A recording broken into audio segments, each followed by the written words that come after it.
I used to highlight everything I read because I thought it would help me remember more.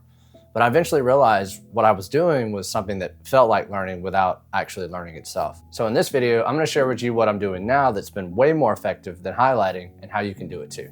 A few years ago, I was reading $100 Million Leads on my Kindle. And this is when I started to realize that my highlighting stuff was kind of getting out of control, especially on the Kindle. Like I'd see a sentence that I liked and I would just highlight it. And before I knew it, I looked back and I'd highlighted almost the entire chapter, which was a little bit crazy. At the time, this felt productive, but then I asked myself, like, what did I actually do with those ideas?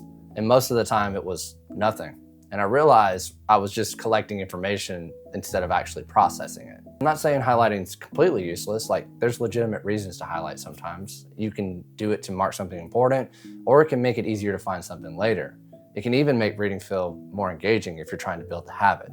But highlighting something doesn't automatically mean you understand it, and it definitely doesn't mean you'll remember it later. But there's a difference between recognizing information and being able to retrieve it. When you highlight, you see the idea, you recognize that it's important, and you mark it, but you're still just looking at the author's words. Compare that to closing the book, trying to remember the idea, explaining it yourself, connecting it to something, or questioning it.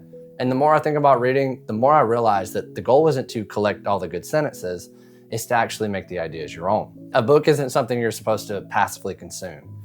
It's like a conversation with the author. And instead of labeling something as important and highlighting it, try asking, why does the author believe this? Or do you agree? Or why do I agree or disagree?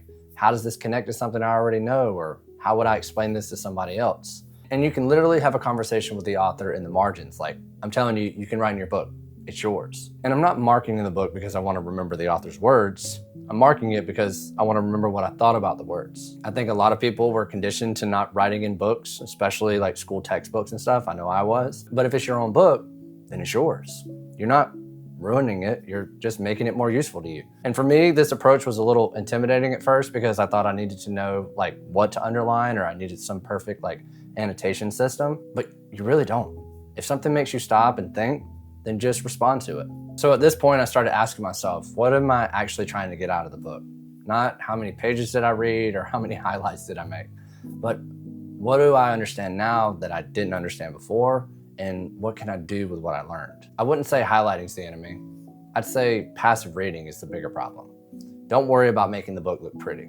Just engage with the ideas through questioning them, explaining them, connecting, or challenging them. Don't be like me and just have a book full of yellow pages. And if you want to take this even further, watch this video next because I'm going to share with you what really took my reading comprehension to the next level. Keep learning, keep growing, keep going. And I'll see you in the next one.